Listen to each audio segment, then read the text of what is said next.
ఆ 51,427 మెట్రిక్ టన్స్లో పరీక్ష తర్వాత 25,386 మెట్రిక్ టన్స్ పీడిఎస్ రైస్గా నిర్ధారించడం జరిగింది.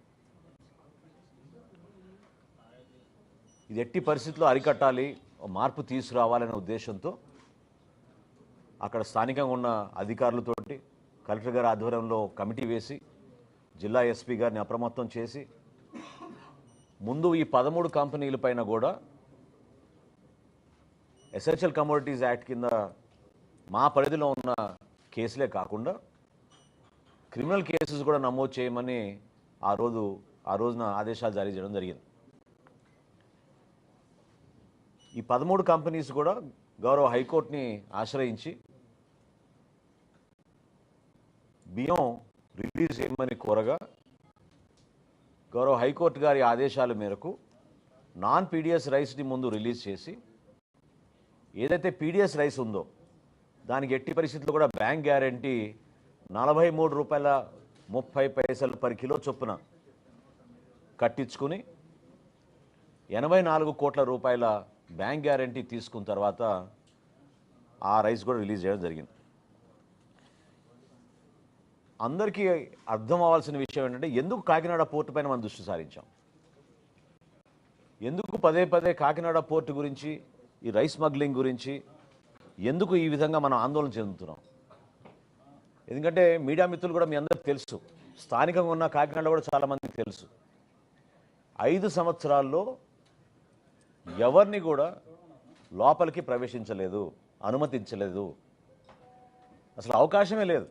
లోపల ఎటువంటి కార్యక్రమాలు జరుగుతున్నాయి, ఎటువంటి బోట్లు వస్తున్నాయి, ఎవరు అక్కడ అధికారులు ఉన్నారు, ఏ విధంగా ఈ కార్యక్రమాలు జరుగుతున్నాయి దానిపైన కనీసం ఒక్క మీడియా మిత్రులను కూడా లోపలికి ఆహ్వానించలేదు, అనుమతి ఇవ్వలేదు. అంటే ప్రభుత్వం ఆస్తి, మన వనరుల్లో భాగం, రాష్ట్ర ప్రభుత్వం ప్రతిష్టాత్మకంగా ఆ రోజు కాకినాడ పోర్టుని 1999 నుంచి ప్రైవేటీకరణ అంశంలో ముందు తీసుకెళ్తున్న తరుణంలో వీళ్ళు పక్కడబందీగా వ్యూహం మేరకు ఎవరిని రానియకుండా ఒక పెద్ద కాన్స్పిరసీ చేశారు. దాన్ని ఈరోజు నేను మీకు వివరిస్తాను. ఎందుకంటే ఎందుకు కాకినాడ పోర్ట్ అని పదే పదే చాలామంది దాని గురించి ఆందోళన చెందుతూ ఆలోచిస్తున్నారు. రాష్ట్రంలో 29,000 ఫేర్ ప్రైస్ షాపులు ఉండగా ఈ బియ్యం సరఫరా చేయడానికి వైఎస్ఆర్సీపీ ప్రభుత్వం జగన్మోహన్ రెడ్డి గారు ముఖ్యమంత్రి అయిన తర్వాత ఒక నిర్ణయం తీసుకుని డోర్ డెలివరీ చేస్తామనే ఒక అబద్ధపు ప్రచారంతో 9,260 వ్యాన్లు కొని రాష్ట్ర ఖజానాకి దాదాపు 1,600 కోట్ల రూపాయలు ఖర్చు అయ్యే విధంగా మొబైల్ డెలివరీ యూనిట్లు వ్యాన్లని వీళ్ళు రాష్ట్ర వ్యాప్తంగా ఒక నెట్వర్క్ ఏర్పాటు చేశారు. 29,000 ఫేర్ ప్రైస్ షాపులు ప్రతి నెల 1వ తారీఖు నుంచి 15వ తారీఖు వరకు ఉదయం నుంచి సాయంత్రం వరకు తెరిచి ఉండి వినియోగదారులు ఎప్పుడు వచ్చినా వాళ్ళకి సరుకు అందించే విధంగా ఎన్నో సంవత్సరాలు జరుగుతున్న ఒక మంచి ప్రక్రియని వీళ్ళు పక్కదారి తీసుకెళ్ళి వాళ్ళ స్వలాభం కోసం ఈ వ్యాన్లు తీసుకొచ్చి ఈ వ్యాన్ల ద్వారా రాష్ట్ర వ్యాప్తంగా నెట్వర్క్ ఏర్పాటు చేసుకుని బియ్యం సేకరించడం మొదలుపెట్టారు. ప్రభుత్వానికి ₹43.40 ఖర్చు అయ్యే ప్రతి కిలో ఖర్చు అయ్యే ఈ బియ్యాన్ని క్షేత్రస్థాయిలో వీళ్ళు ₹10కే తీసుకుని వెళ్ళిపోవడం,